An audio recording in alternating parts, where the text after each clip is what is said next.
Assalamu alaikum. How are all of you? I am your instructor Sohail Ahmed. Today our topic of discussion is gaseous exchange in plants of chapter number 10 of biology of 10th class. Here we will discuss gaseous exchange in plants.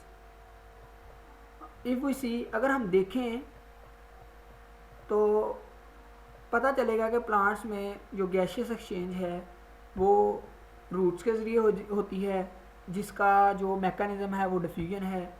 जो दूसरा है वो leaves के ज़रिए, stomata होते हैं leaves में। तीसरा है यंग स्टेम्स, उनमें भी स्टोमेटा होते हैं। तो हम इनको बारी बारी डिस्कस करते हैं। Plants have no organs or system for the exchange of gases with the environment. Every cell of the plant body exchange gases with the environment by its own. जैसे कि इंसानों में, जानवरों में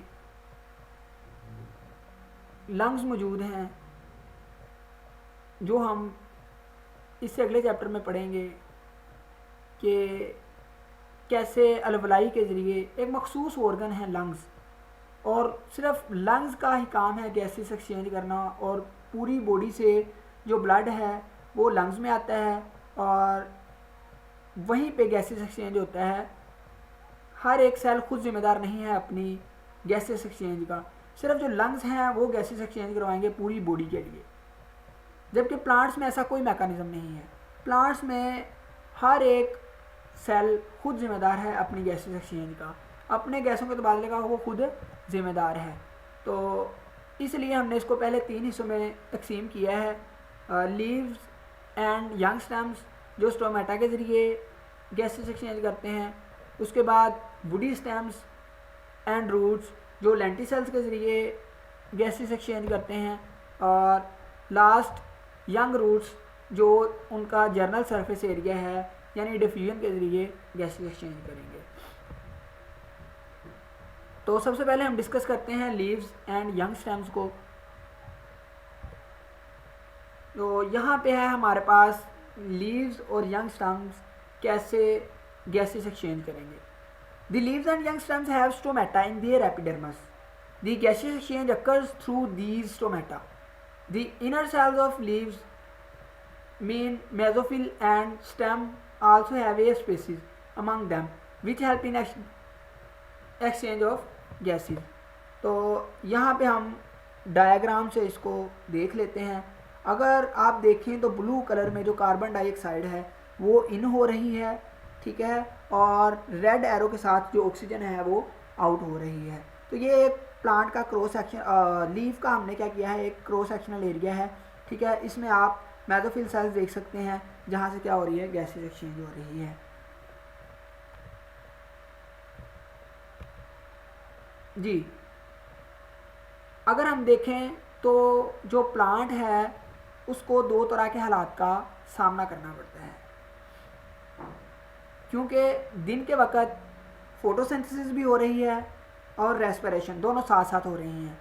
तो होगा क्या कि जो फोटोसिंथेसिस में ऑक्सीजन बन रही है वो रेस्पिरेशन में यूज़ हो जाएगी, और जो कार्बन डाइऑक्साइड रेस्पिरेशन में बनेगी वो फोटोसिंथेसिस में यूज़ हो जाएगी। इस तरह हमारे पास कोई बाई प्रोडक्ट नहीं बचेगा। हाँ, अगर एक्स्ट्रा होगी ऑक्सीजन तो उसको स्टोमेटा के ज़रिए बाहर रिलीज़ कर दिया जाएगा।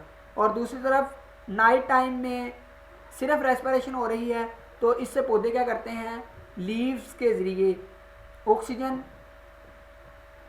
अंदर लेके जाते हैं और जो कार्बन डाइऑक्साइड है उसको बाहर निकाल दिया जाता है। तो ये 2 कंडीशंस हैं, यानी दिन के वक्त और रात के वक्त। उसके बाद हम देखते हैं लेंटिसेल्स। तो वुडी स्टेम्स एंड रूट्स, उनके जो सारा सरफेस एरिया है, जैसे कि in woody stems and mature roots the entire surface covered by bark which is impervious to gases or water. However, there are certain pores in the layer of bark. These are called the lenticels. The lenticels allow air to pass through them. अगर आप देखें तो ये छाल है एक ढका हुआ जो पौधे का तना है मैच्योर, तो उसके ऊपर छाल से ढका हुआ है, तो इसके ऊपर आपको सुराख नजर आएंगे जिनको हम लेंटिसेल्स कहते हैं। तो पौधे ये मोटी छाल के जरिए गैसेस एक्सचेंज नहीं कर सकते, ना ही पानी इनके ज़रिए अंदर जा सकता है और ना ही बाहर आ सकता है।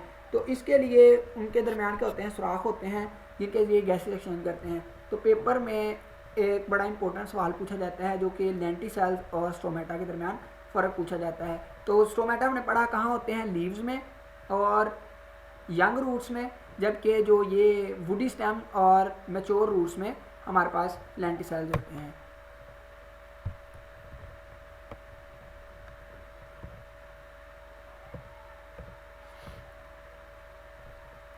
जी, यंग रूट्स। तो यंग रूट्स जर्नल सरफेस के ज़रिए अपना गैसेस एक्सचेंज करवाती हैं। Gases diffuse in and out of the general surface of the young roots, the gases are found in the soil surrounding the roots. यानी कि उसमें जो प्लांट्स हैं उनकी रूट्स, मट्टी है जो उनमें ऑक्सीजन ज़्यादा होगी। तो हमने पढ़ा डिफ्यूजन क्या होती है, higher concentration to lower concentration. तो जैसे ही रूट्स में ऑक्सीजन की क्वांटिटी कम होगी तो मट्टी से यानी सोइल से मट्टी मूव करेगी इनवर्ड, और रूट्स जब कार्बन डाइऑक्साइड रूट्स में ज़्यादा हो जाएगी तो वो आउटवर्ड मूव करना शुरू कर देगी। यहाँ आप देख सकते हैं, ठीक है, रूट्स हेयर होते हैं। तो roots absorb oxygen from air present in between the soil particles through the root hair. जी, आज के लिए इतना ही। नेक्स्ट लेक्चर के लिए हम इसी चैनल पे मिलते हैं, तब तक के लिए अल्लाह।